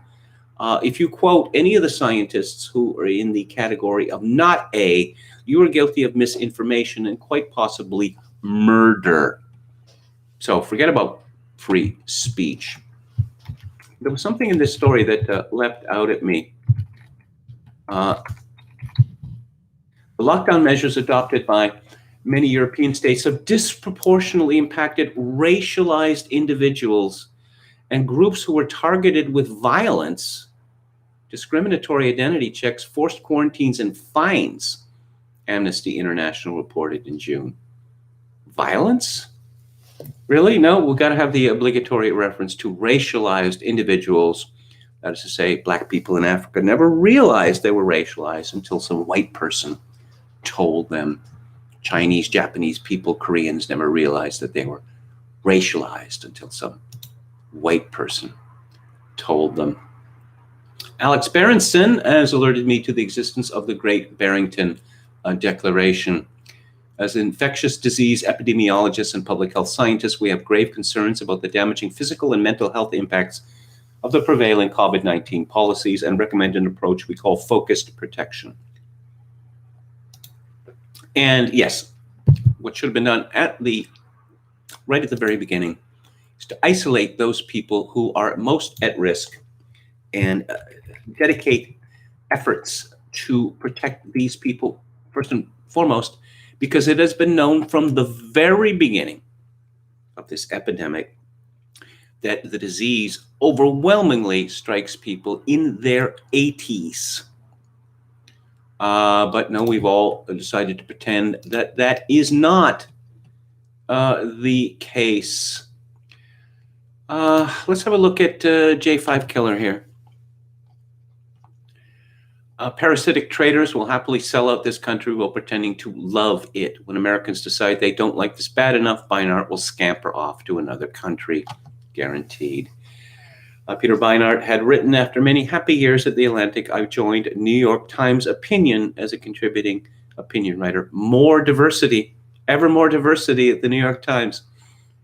This is my first column I dedicated to my father, Julian Beinart, who taught me to love America, not worship it. The title of the column Beinart is referencing is America May Need an International Intervention. That does sound like treason, does it? I find it much easier to tolerate shitlibs crowing about Biden's poll numbers than I do fellow righteous blackpilling about Biden's poll numbers. David Korn, I suppose I've been reading his stuff since the 1980s, and he always struck me as an intelligent man, one that I mostly disagreed with, but he's gone completely nuts. This is disinformation. Hillary Rodham Clinton's campaign was openly raising questions re Trump ties to Russia. It was right to do so. Manafort was colluding with a Russian intelligence officer, and Donald Trump had tried to collude with a Kremlin emissary. Read a GOP-backed Senate Intel report. J5 Killer says this mendacious man is scrambling. He's implicated in a plot as a pay-for-play hack who's helped spread the rumors. Hopefully, he gets his comeuppance. Okay, yesterday Yeoman had tweeted, Trump spends his wealth in a respectable, flashy, and tasteful way and has won the heart of a gorgeous woman with his charm. Blacks love and respect that. Today's rich dorks like Gates and Zuckerberg have no taste in anything and no charm. It's some baby shower. It looks very Value Village, actually. Yeah, I remember reading a biography, one of the standard biographies of Bill Gates some years ago. And he had this enormous house built in Washington State. And it's all on one level. It's a bungalow, in effect. And I don't know, 30,000 square feet, 40 more? So Bill Gates decides that, if you're a rich man, if you're one of the richest men in the world, then, you can buy Rembrandt if you want to, right? You buy all the great works of art. But Bill Gates decided, nah, that would be corny, actually owning, physical artworks. Something you could hang on the wall and just think with awe, Rembrandt painted this. No, he's had all these digitized, these works of art digitized and put on screens. And there is something deeply, deeply perverse about that. Oh, well, I guess this claim was inevitable.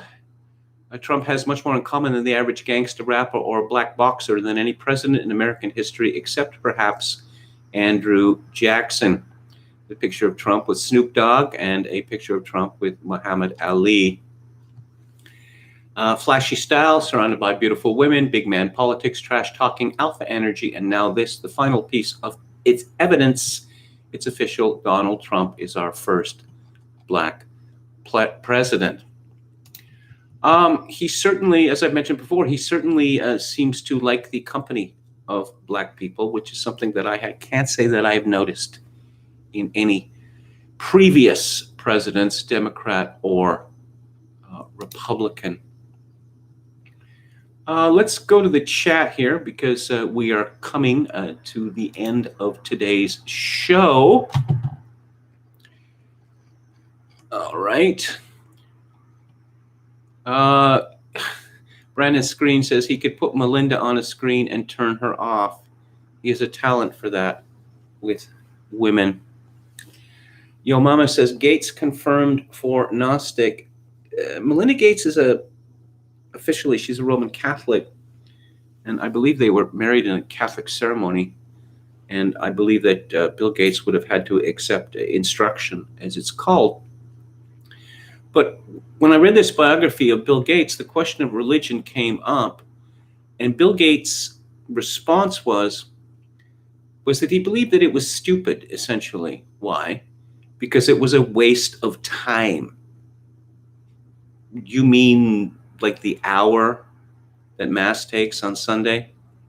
And I don't know, the 15 or 20 minutes you would take to drive to the church and the 15 or 20 minutes that you would drive back, that 2 hours a week is too much of an investment in something which promises to reveal the very secrets of the universe.